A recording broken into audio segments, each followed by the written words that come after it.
So I was thinking, street photography, it's not about looking for drama. It's not about chasing people dressed up as clowns or looking for people in the street having an argument. It's not about drama in that obvious way. I'm not into theatrical visual rubbernecking. Does that make sense? I'm not into colour walks. I like a lot of the photographers who go on those colour walks. A lot of my mates who are photographers go on those kind of things. I'm not a tabloid photographer.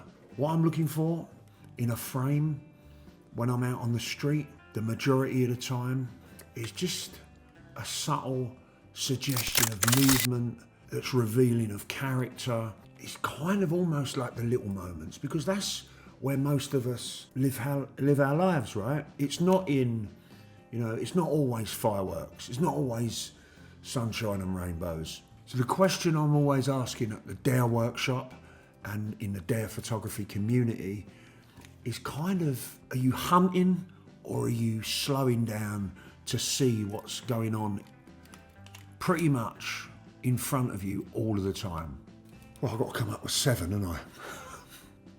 Right, okay, there's a lot, the majority of the photographs that are shared on Instagram, there's nothing wrong with this, by the way. I'm just pointing it out to those of you who want to grow as photographers, you want to improve. The majority of the photographs, anyone could have taken them. Just because you've taken a photograph of someone on the street doesn't necessarily mean it's a great photograph. It doesn't. A CCTV camera can do that. So for me, street photography it's not about just recording, it's about revealing. Does that make sense? It's like shining a light on a kind of a subtle suggestion of movement that happens in everyday life 1,000,000 times a day. It surrounds us. That's where the juice is. God's in the detail. It's the little moments. Even I talk a lot about getting in close, right? Getting in close is important for me for a myriad of reasons. But getting in close doesn't always contribute to me getting an intimate shot or a great shot or a good shot. There's more work to do at that point. Number 3, fear. Pushing through fear. There's a myriad of reasons why that, for me, is important, why it's important. It wakes us up, yeah? It facilitates us being more vigilant, more alert. For me, a great reason for using fear as an ally, rather than something to get rid of or to avoid, is to get more time with the person we're photographing, especially in relation to street portraits, right? So if I'm with that person for 30 seconds and I'm with that person for 1.5 minutes, 2 minutes, there's a whole lot more that's potentially going to be revealed, yeah? More gestures, more personality. Person's going to relax potentially, and they're going to kind of open themselves up. And whilst this is playing out, I've got my camera, right? It's at the ready. I'm firing off shots with intention. We're not just clicking here, we're looking, right? And then hopefully we're seeing, and then rock and roll. Number 4, shooting beyond the surface level. Most street photographers, they're in a hurry. It's that fear thing again. Yeah, it keeps them on the move. They don't want to be seen. It's important that they're anonymous, and they don't want to spend too much time in one location in case they're found out. For me, that's surface level photography. You can't find treasure on the surface. You need to dig deep. And that means being with all of that stuff that's going on inside of us so that we can hang in there.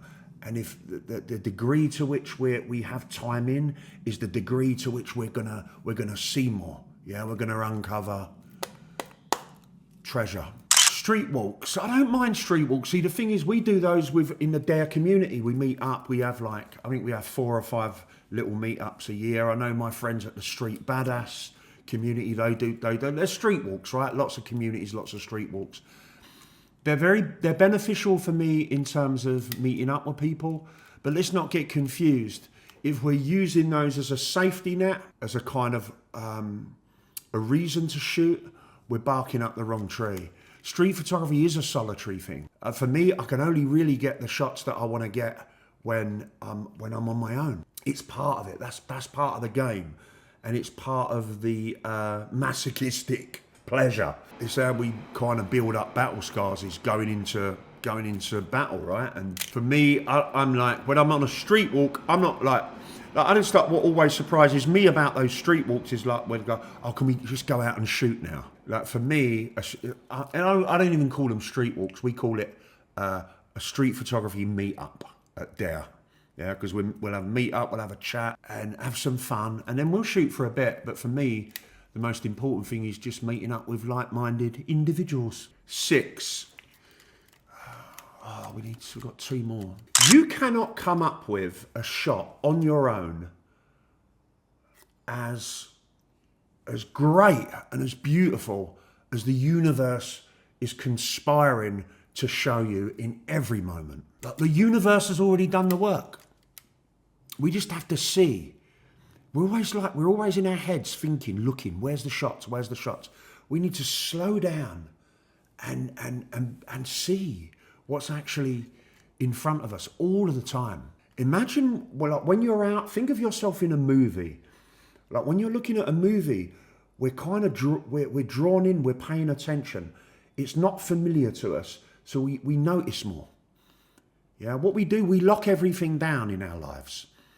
Yeah, our conditioning wants to make everything familiar as soon as possible, and that can be at the detriment to us as photographers, as creatives, because it is the ordinary and seeing the miraculous in that, which is surely that's my goal as a photographer, as a street photographer. Number 7, I got one. Be yourself.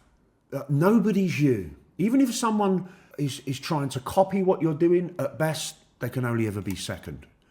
Nobody can be you. Nobody can second guess you, because you're you, right? Your peculiar way of seeing the world, that's the value. That's where the juice is. People are always chasing their style, and what they're actually doing whilst doing that, I have no idea, is they're running away from their style. Yeah, looking for your visual aesthetic, your style, whatever you want to call it. It's like the way that you see the world, share that. The most difficult thing for people to do, it's really strange, especially in relation to other people. We're fine when we're on our own, but in relation to other people, is to be ourselves. For me, the first port of call is to share what's going on with you in your communities. Share your struggles. Yeah, that it's the most inviting commodity. It's your superpower.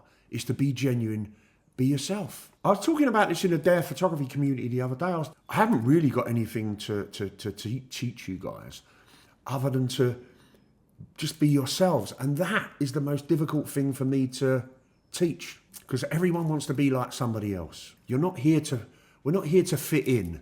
That's my motto. I'm here to be who I am. If any of you guys want in on the Dare photography community, then go to my website, lashmarcreative.com. Follow the signs. You'll find your way in. If you don't find your way in, you're not that bothered about getting there. We also have the Instagram, I Dare to Shoot. Yeah, tag your photographs, I Dare to Shoot. We share them on the community, share them on the wall. The best of the week, all of this kind of a thing. Don't forget the Dare Photography podcast, okay, on Spotify, wherever you get your podcasts. We're keeping it real there. Tell it as it is, no bullshit. I promise you're going to love it. And don't forget to grab yourself a copy of The Way of the Street Photographer. This is a juicy little pocketbook full of inspiration, a whole bunch of the stuff that I talk about at my Dare workshops and in the community, distilled, yeah? It's going to get you out of trouble when you need a shot of inspiration. I hope you enjoyed this video. Please subscribe to the channel. Hit that like button. Instagram loves that for some reason. And I'll see you on the next one. Out.